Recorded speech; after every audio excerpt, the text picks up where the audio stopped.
sjukaste jag sett!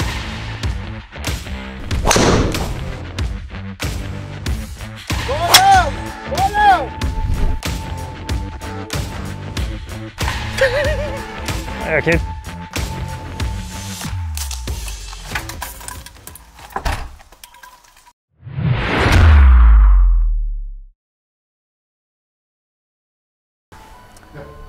Hjärtligt välkomna till dagens avsnitt i våran YouTube-kanal. Det tyckte du var lite roligt att jag började så. Det lät som att du pratar en annan dialekt. Det gjorde jag också. Jag började med en annan dialekt. Ja. Du, Oskar. Idag ska vi påbörja någonting. Ja! Ska vi göra.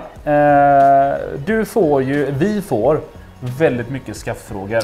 Ja. Väldigt mycket skaffrågor. Ja. Du får svara på allting. För Ja. du kan allting. Så jag tänker som så här.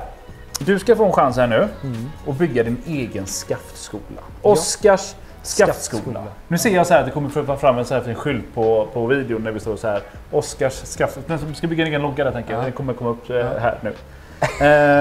Oskars skaftskola. Ja. Jag tänkte att vi ska ta denna i 3 delar. Okej. Vi ska prata del 1, vikt. Ja. Vi ska prata del 2, flex. Ja. Och del 3, profil. Ja. Ska vi slänga in längd någonstans? Nej, jag tänker att det pratar vi om mycket annat och under tiden sådär. Men det är de 3 delarna som framförallt vi får mycket frågor på. Vilken vikt ska jag ha på mitt skaft? Vilken flex ska jag ha på min skaft? Vilken profil bör passa mig och så vidare. Ja, det är de som vi tänkte försöka hjälpa er att själva få lite information av det. Så idag kör vi del 1. Så, vikt på skaft och vi kommer hålla oss till bodskaft. Yep. Jag har framför mig här nu Tensei 1K Pro vit, det vita skaftet. Ja. Jag har ett 60, jag har ett 50 och jag har ett 70. Det har vi. Det är alltså vad de väger, vilken Exakt. familj de väger. Ja. Alla är i X-Diff. Ja. Men varför finns de i massa olika vikter? Jo, men det här är ju för att vi vill hitta en vikt på skaftet som tajmar din sving helt enkelt. Har vi någon som är väldigt, väldigt ryckig i svingen så kan man gynnas av ett lite tyngre skaft. Har vi någon som är väldigt smooth, typ du. Tycker du det? Ja, jag tycker det. Du trivs ju ganska bra i lätta skaft. Så här, om vi är väldigt, väldigt bra, vältajmade och vill få lite fart. 50 gram, kanon.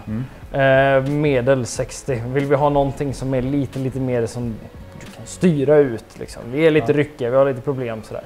Tyngre skaft. Ja. Sen kan man ju också kombinera det här. Alla skaft kombineras ju med klubbhuvud. Vi kommer inte bara svinga ett skaft. Liksom. Om man nu hade gjort en fitting på mig till exempel, som kanske svingar ganska hårt och lite ryckigt emellanåt sådär. Många hade nog satt mig ett 70 grams. Men ska jag spela ett 70 grams och med den svingvikten jag gillar, då blir min totala vikt sjukt tung. Så att jag väljer ett lättare skaft och tyngre huvud för att matcha det jag gillar mer. Sådär. Sen ska man också veta att även om det står 50 på skaftet så kanske det väger 55. Ja, men så är det ju. Vikterna som står på skaftet refererar ju oftast till en viktfamilj. Precis. Om man säger så. Om det står 55, men regular kanske väger 54, stiff 55, X 56 och så kanske någon Torex på 58. Något sånt där. Kommer du märka någon skillnad om det är 50 eller 53? Antagligen inte. Nej. På det sättet. Sådär. Men så egentligen för att kort och gott om vi pratar vikt och vi pratar driver då. Så framförallt handlar det om tempot och känsla. Har du lite lugnare temposving, kanske något lättare skaft skulle passa bättre. Precis. Är du lite ryckigare, lite snabbare vändning, testa ett kanske tyngre skaft, tyngre 60, 70 kategorin någonstans. Men om någon kommer in till mig och säger så här, jag vill slå långt. Det händer aldrig att någon kommer in och säger att jag vill slå långt. Nej, men jag tycker att jag får inte ut den längd jag vill ha. Okej, vad kan vi göra? Bra, vi går på ett lättare skaft så du får upp din svinghastighet. Vi går på ett huvud med lägre loft för att nu när vi har högre svinghastighet så får vi en högre launch. Då kan vi gå på ett lägre loft, vi får ner spinnen, helt plötsligt har vi en raket från TI. Sen kan vi också se, är det vi...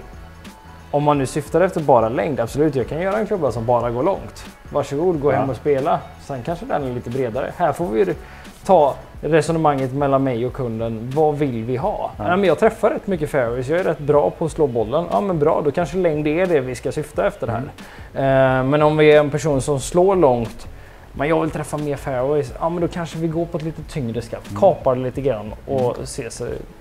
Så att du skulle ändå säga någonstans då att men tyngre skaft i den aspekten kan ge också en fördel i kontroll. Ja, det skulle jag nog säga. Men också det, för tungt skaft blir ju tvärtom också. Så det är så sjukt viktigt att göra en fitting när det kommer till det här. Och absolut, det går att läsa sig till. Du kan läsa dig till att men det borde funka med 60. Ja, det kanske borde. Men vi är alla unika så att det behöver inte alltid vara så. Ja, jag spelar ju 48 gram i mitt skaft. Exakt, och jag spelar 60 och jag tror att de flesta fittings jag har gjort så har jag fått ett 70 gram skaft det första jag har fått. Vilket jag slår extremt bra. Jag säger inte att de gör fel. Men jag kan gilla mitt 60 gram skaft för att jag får upp farten lite mer med det. Men om vi fortsätter bara gå in på vikt för det vi pratar om idag. Och någonting som vi också får väldigt mycket frågor på när det kommer till vikt. Hur ska jag ha min hela uppsättning? Ja. Jag älskar till exempel då mitt 1K Pro White skaft. Jag har det i driven idag. Jag spelar 60 gram eller 70 gram. Eller jag ska ha en spon, jag ska ha en träfemma, jag ska ha träsjua eller liknande. Ja. Vanligtvis om vi kollar på hur det brukar se ut så går det ju upp ett hack i vikt när du går upp på en fairwayklubba. Varför? Varför gör man det och är det rätt? Ja, det kan man se på många olika sätt. Men kort och gott varför. Om man ser till en driver som spelas nästan 46 tum idag om vi tittar på några märken. Det är väldigt, väldigt långt. Ett 80 gram skaft i en 46 tums driver blir ganska tungt.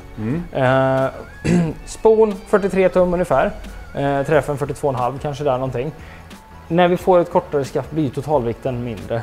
Därav sätter man typ 10 gram tyngre i sponskaftet än driven. Och det är också det jag säger när man vill ha en driver som är lite rakare. Ja, men går vi på ett 70 gram skaft så kanske vi kapar det lite grann.